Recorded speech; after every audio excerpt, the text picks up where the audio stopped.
Hello students, welcome into the another session of project implementation.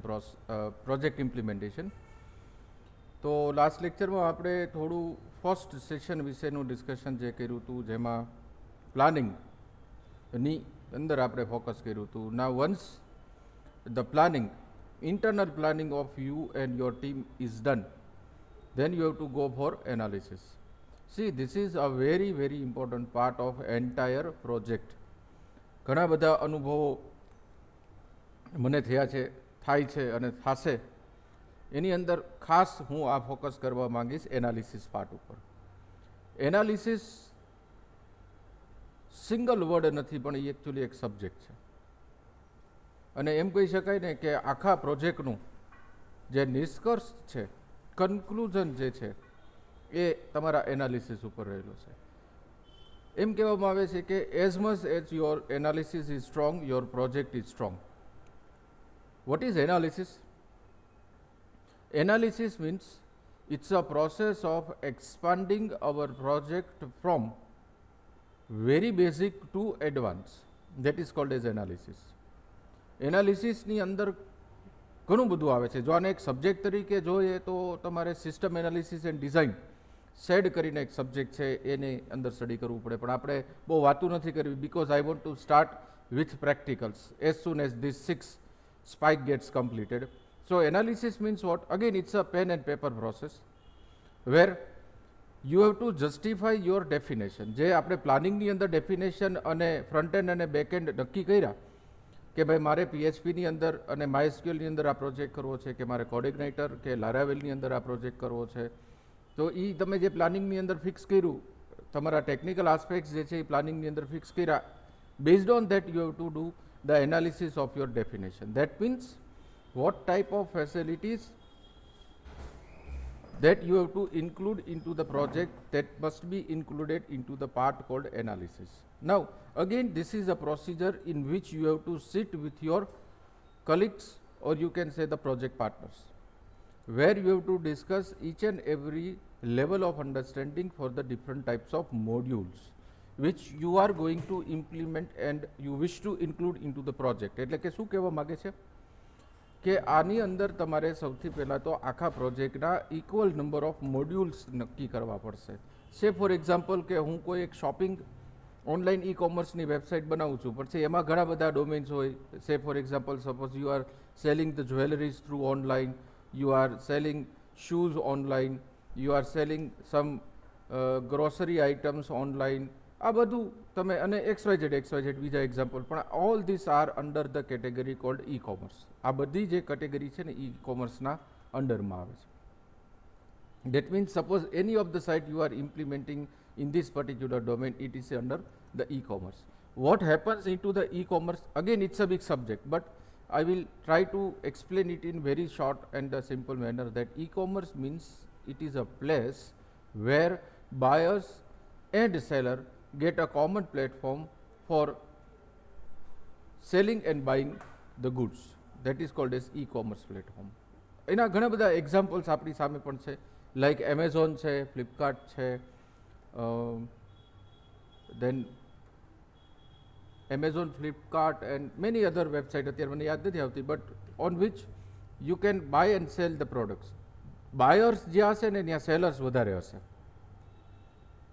એટલે કે multiple sellers જે છે એ પોતાની મલ્ટિપલ અથવા તો થાઉઝન્ડ્સ ઓફ પ્રોડક્ટ જે છે એ કોમન સેન્ટ્રલાઇઝ પ્લેટફોર્મ ઉપર મૂકે છે with competitive rates, and buyers can purchase that particular item. આટલું જ નથી કે સેલર એની આઇટમ મૂકીને બાયર એની આઇટમ પરચેઝ કરી દીધી, પણ એની એક આખી સિસ્ટમેટિક વ્યૂ છે, સિસ્ટમેટિક વે છે કે સૌથી પહેલાં બાયર જે છે એ એનું પોતાનું એકાઉન્ટ ક્રિએટ કરે છે. એકાઉન્ટ ક્રિએટ કર્યા પછી એ બાયર્સના પોતાના કેવાયસીના ડોક્યુમેન્ટ્સ એડ કરે છે, જેને કેવાયસીને કહેવાય છે નો યોર કસ્ટમર. એટલે કે એ બાયર જે છે એનું કોઈ આધાર કાર્ડ છે, પાન કાર્ડ છે, ડ્રાઇવિંગ લાઇસન્સ છે કે વગેરે જે ગવર્મેન્ટ ઓથોરાઇઝ ડોક્યુમેન્ટ્સ છે એ અપલોડ કરે. Then the company like Amazon, Flipkart or your company also cross verify that particular documents and enable the login of that particular person. એ બાયરનું લોગિન છે એ એક્ટિવેટ કરશે. એના પછી એ બાયરને એનું પોતાનું બેંક એકાઉન્ટ જે છે એ તમારી સાઇટ સાથે લિંક કરાવવું પડે. કેમ કે જે મની આવશે એ તો એમેઝોન કે ફ્લિપકાર્ટ કે તમારી વેબસાઇટના એકાઉન્ટની અંદર આવશે. એમાંથી પછી જે તમારા કમિશન રેશિયોઝ નક્કી થયા હોય તમારા ને બાયર વચ્ચેના એ ડિડક્ટ કરીને તમારે એ જે બાયર છે એને એના રિલેવન્ટ મની ટ્રાન્સફર કરવાના રહેતા હોય છે. એટલે કે બેંક એકાઉન્ટનું ઇન્ટિગ્રેશન જે છે એ necessary રહેશે. તો at this particular place technically we have to handle the payment gateways also. Plus every buyer have their own role. અલગ અલગ બાયર્સના અલગ અલગ રોલ્સ હશે. સે ફોર એક્ઝામ્પલ કોઈ મોટો વ્યક્તિ છે કે જેની અંદર thousands of products છે and they are selling directly into the market. You want to convert that particular person or a company in your website, then you have to give the proper scheme or you can say proper planning to that particular person. કે તમે તમારી direct વેચો છો એમાં તમારે transportation cost લાગે છે, એમાં તમને પૈસા મળવાના જે ચાન્સીસ છે એ અથવા તો ફ્રોડ થવાના જે ચાન્સીસ છે એ વધારે છે. તમે મારી વેબસાઇટનો યુઝ કરશો તો એ ફ્રોડ થવાના ચાન્સીસ ઓછા છે. તમારી વતી અમારું ટ્રાન્સપોર્ટેશન યુનિટ જે છે એ ફ્રી ઓફ કોસ્ટ જે કોઈ આઇટમ છે એ તમારાથી લઈ અને બાયર સુધી જે છે એ પહોંચાડશું ત્યાં સુધીની જવાબદારી કંપનીની રહેશે. All this are the part of analysis. આ આપણે એક ફેઝ વાત કરી બાયર માટેનું, સેલર માટેનું. ના what about the buyer? Same process buyer માટે પણ હોય છે કે બાયરે પહેલાં પોતાનું ઈમેલ આઈડી, પોતાનો યુઝર આઈડી જે છે એ ક્રિએટ કરવાનો છે. એમાં ઓટીપી આવશે તમારા મોબાઈલ ઉપર, ઓટીપી આવશે તમારા ઈમેલ આઈડી ઉપર જે તમે પ્રોવાઈડ કર્યું હશે. To rectify that particular person is correct or not. કે ઘણી વખત સિસ્ટમ જનરેટેડ બોટ્સ જે હોય છે એ પણ આઈડી ક્રિએટ કરવાની ટ્રાય કરતા હોય છે. તો આ એવી બે પ્રોસેસ છે ઓટીપી ઈમેલમાં સેન્ડ કરવાની ને મોબાઈલમાં, કે એમાં ઓટોમેટિકલી સિસ્ટમ જનરેટેડ બોટ્સ જે છે એ બાયફર્ગેટ થઈ જાય છે. બાયર ક્રિએટ થયો, બાયર ક્રિએટ થઈ ગયા પછી એને પણ એનું કેવાયસી જે છે એ કરાવવાનું છે અથવા તો એની ફંડામેન્ટલ જે ઇન્ફોર્મેશન્સ જે છે એ એન્ટર કરવાની થશે. જેવી એન્ટર કરશે એટલે he or she can see the various types of category which is dealt by your website or same like Amazon or Flipkart. Amazon અને ફ્લિપકાર્ટમાં આપણે જોઈ શકીએ છીએ કે ઘણી બધી કેટેગરીઝ જે છે એમાં દેખાડશે. બાયર્સ જે આઇટમ પરચેસ કરવા માગતા હશે એ પર્ટિક્યુલર કેટેગરીને સિલેક્ટ કરશે. હવે અહીંયા બે વસ્તુ છે. ફ્રોમ 100 buyers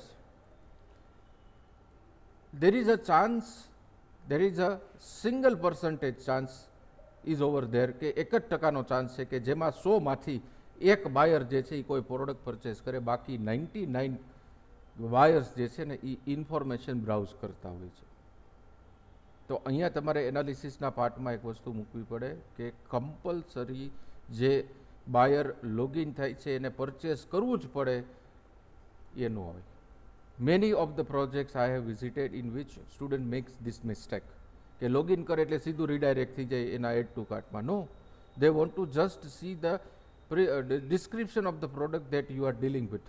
એટલે અહીંયા પહેલાં તો ડિસ્ક્રિપ્શન વ્યૂ જે છે એ તમારે ડિસ્ક્રિપ્શન વ્યૂ ક્રિએટ કરવું પડે કે જેની અંદર પ્રોડક્ટનો ફોટોગ્રાફ હોય, અલગ અલગ એંગલેથી 4-5 પ્રોડક્ટનું ડિસ્ક્રિપ્શન હોય, પ્રોડક્ટના સ્પેસિફિકેશન હોય, બીજા યુઝર્સના કમેન્ટ જેણે પરચેસ કરી લીધી છે એના કમેન્ટ્સ હોય, રેટિંગ હોય, એવી બધી વસ્તુ તમારે એ સાઈડ મૂકવી પડે. અને ત્યાં બાજુમાં સાઈડની અંદર તમારે એડ ટુ કાર્ટનો કે ચેકઆઉટનો ઓપ્શન જે છે એ મૂકવો પડે.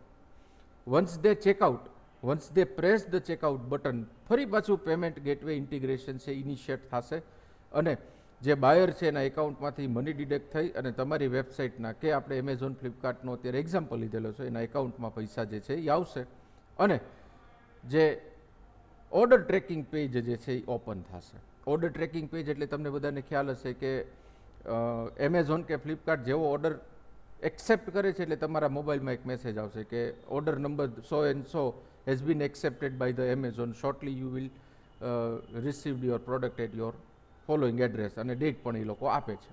તો એવી જ રીતે તમારે પણ એનાલિસિસની અંદર એ વસ્તુને ઇન્ક્લુડ કરવી પડે. એના પછી લાઈવ ટ્રેકિંગ મૂકવું પડે કે સે ફોર એક્ઝામ્પલ કે તમારો સ્ટોર ડિપાર્ટમેન્ટ છે, એ સ્ટોર ડિપાર્ટમેન્ટમાં એ પ્રોડક્ટ આવે છે એટલે તમારે સ્ટેટસ અપડેટ કરવું પડે કે product has been received at Amazon store.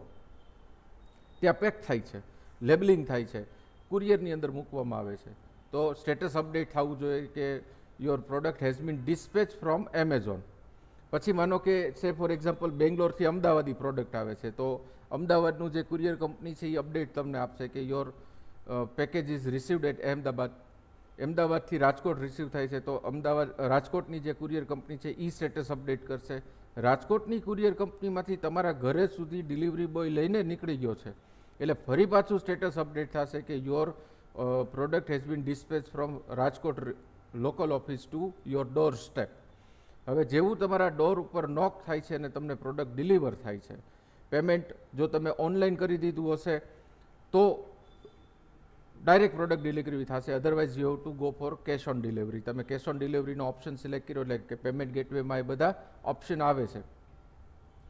You have to pay the money. જેવું તમે મની પે કરશો એટલે that particular delivery boy update the status that payment has been received and product has been delivered successfully to the desired address. This is the complete process which we are going to,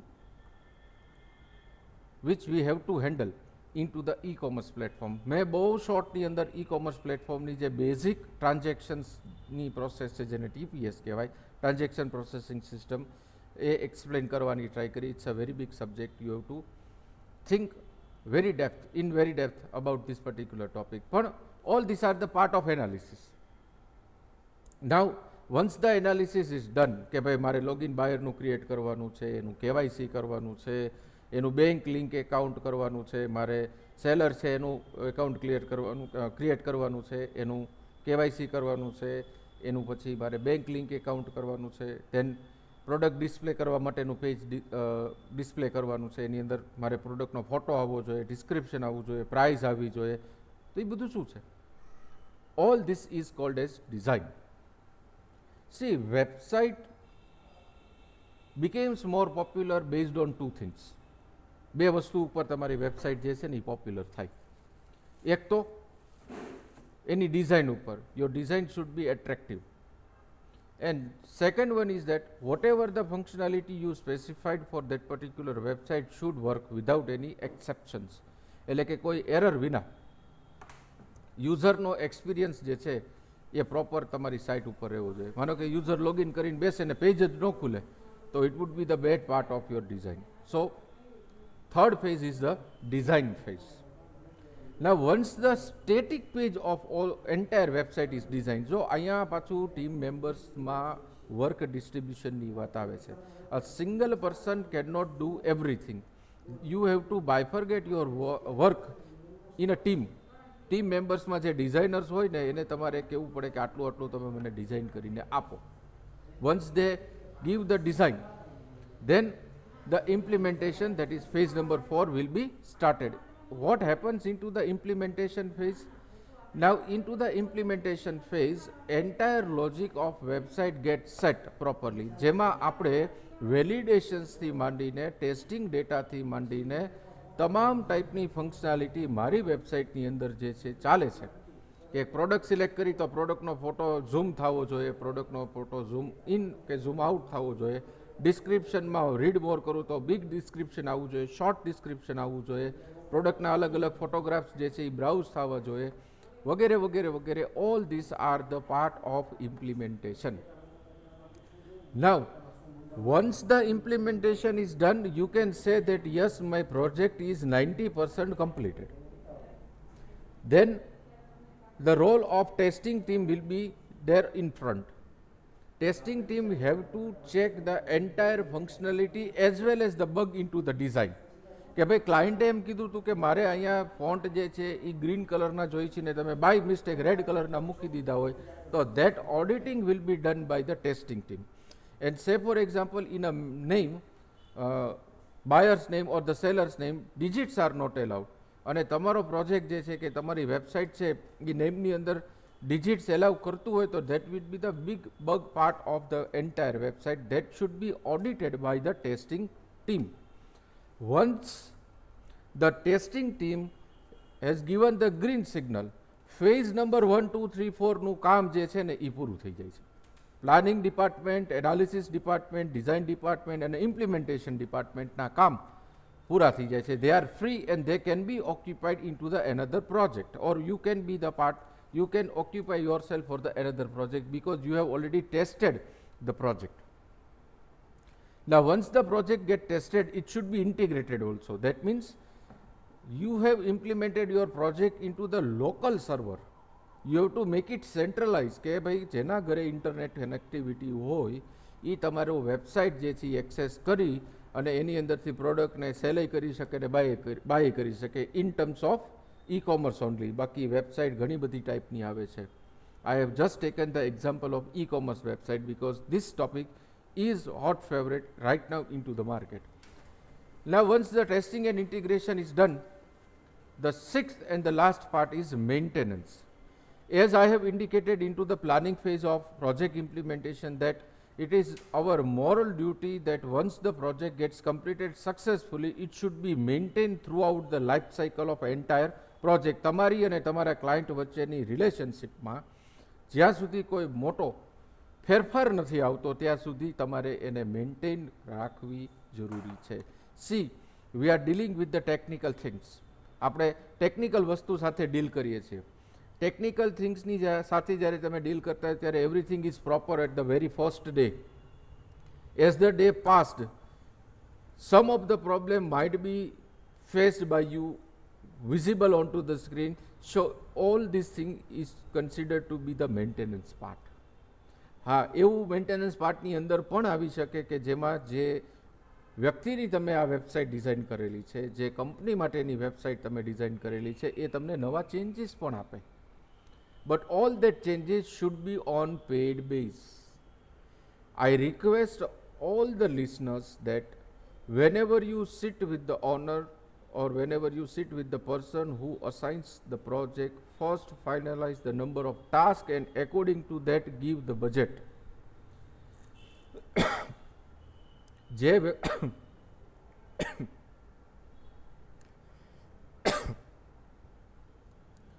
વ્યક્તિ સાથે તમે project final કરો છો એની સાથે task અને budget final કરો. And put a one condition over there કે all these tasks is included in this XYZ budget, but if you give some new task it would be charged extra. અને જે તમે આપેલા task છે એમાં કાંઈ error આવશે તો એના સોલ્યુશન કરવા માટેનો ચાર્જ અમે કે અમારી કંપની કોઈ જાતનો લેશું નહીં. So this is the portion which is included into the maintenance, right? And મોટી કંપનીની અંદર once the project gets completed AMC થાય છે, that is called as annual maintenance contract. તો એમાં શું જવાબદારી હોય આપણી AMCની અંદર કે જે ઓલરેડી એક્ઝિસ્ટિંગ સાઇટ છે એની અંદર કોઈ બગ ન આવવા જોઈએ, કોઈ એરર્સ ન આવવી જોઈએ, કે કોઈ અનનેસેસરી જે છે એની ઉપર હેકર્સ કે કેકર્સ જે છે એની ઉપર કોઈ એટેક ન કરવા જોઈએ. Your site should be secure, your site should be live 24 hours 365 days without any hurdle. Then the bandwidth and the database capacity should not be exceeded without any reason. તો આ બધી જ વસ્તુ જે છે એ કયા પાર્ટની અંદર આવે છે? મેન્ટેનન્સ પાર્ટની અંદર આવે છે. સો I don't want to waste my time for theories only, right? So what I have done in today's lecture, what I have done in my today's session is I have firstly completed the 6 step for implementing the projects. I want to start with the practicals itself. જેમાં આપણે એક જે stereotype હું મારા સ્ટુડન્ટ્સની વાત કરું તો they are using only the Macromedia Dream Viewers. આપણે એને ભૂલી જવાનું છે. Now we want to use something new. તો શું નવું આપણે જાણી શકીએ, શું વિચારી શકીએ, શું આપણે યુઝ કરી શકીએ, that I want to discuss.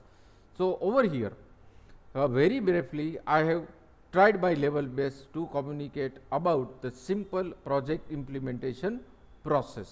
So I hope you are clear with these 6 steps.